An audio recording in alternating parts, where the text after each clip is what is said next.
Yo, what's going on guys, Arekkz here, welcome back to another Division video, and in today's video it is Saturday, which means the vendors have reset again. We've got new blueprints in the Dark Zone safe rooms, and of course we do have some new weapon choices in the base operations as well. So as always, I'm here to tell you guys what is on sale in the respective vendors, and of course whether or not any of those are worth picking up. So if you guys do enjoy this, you do find it helpful, a like would be super appreciated, and of course comment down below and let me know if you have any questions. So, kicking things off with the DZ02 vendor, of course, this is where you go to get gear.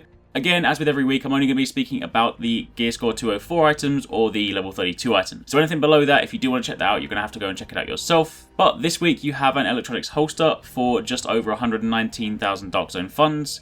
You have stamina gloves for just over 142,000 Dark Zone funds, stamina knee pads for 143,000, and electronics knee pads for 141,000. Now, out of all of those, the stamina gloves are of course going to be useful because you can roll Savage on your gloves, so again, they could be useful. It's something I said last week when there were two different gloves available, so this could be something you might want to consider picking up to throw into your gear sets.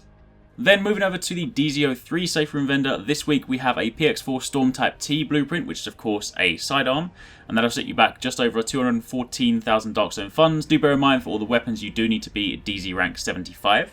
But the interesting one here is a custom M44 blueprint. Now the custom M44 is one of the other best marksman rifles in the game. Typically you have the M44 and the M1A alongside each other, but up until now the M44 blueprint that we've had prior to this was of course back before the 1.1 update, meaning it was of lower gear score. So this is now your chance to get a 204 custom M44. Now do bear in mind, if you have the M1A, you don't necessarily have to pick this up. It's kind of down to personal preference. Of course M44 is bolt action, but the M44, if modded correctly and used with things like explosive bullets, can be ridiculously powerful in the Dark Zone, or in fact just in PvE in general. So if you haven't got this one, it's definitely worth picking up. Of course, if you're not a massive fan of bolt action, that's completely fine. The M1A is of course your other option, but that being said, up until now we haven't been able to get one of these, so this is a really exciting time. I'm definitely going to pick this one up myself this week because this is a weapon that I have missed since update 1.1, and it's probably something I'll use more in PvE. I tend to use my M1A for PvP, but for PvE I reckon I'll use the M44.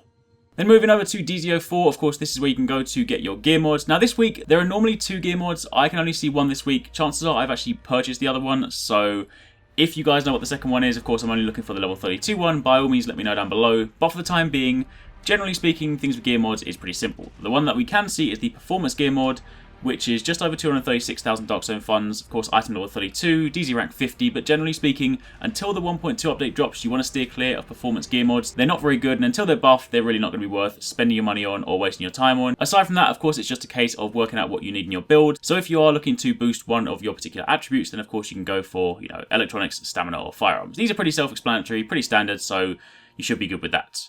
Finally, moving over to the DZ05 safe room vendor, this week we have two weapon mods, an extended magazine blueprint, again that was there last week, but this will set you back 142,000 Dark Zone funds, and of course, as I say every single time, these are one of the better weapon mods. Extended magazine is of course really good in general, plus these can roll with additional bonuses such as weapon damage, which is a really nice thing for quite a lot of weapons.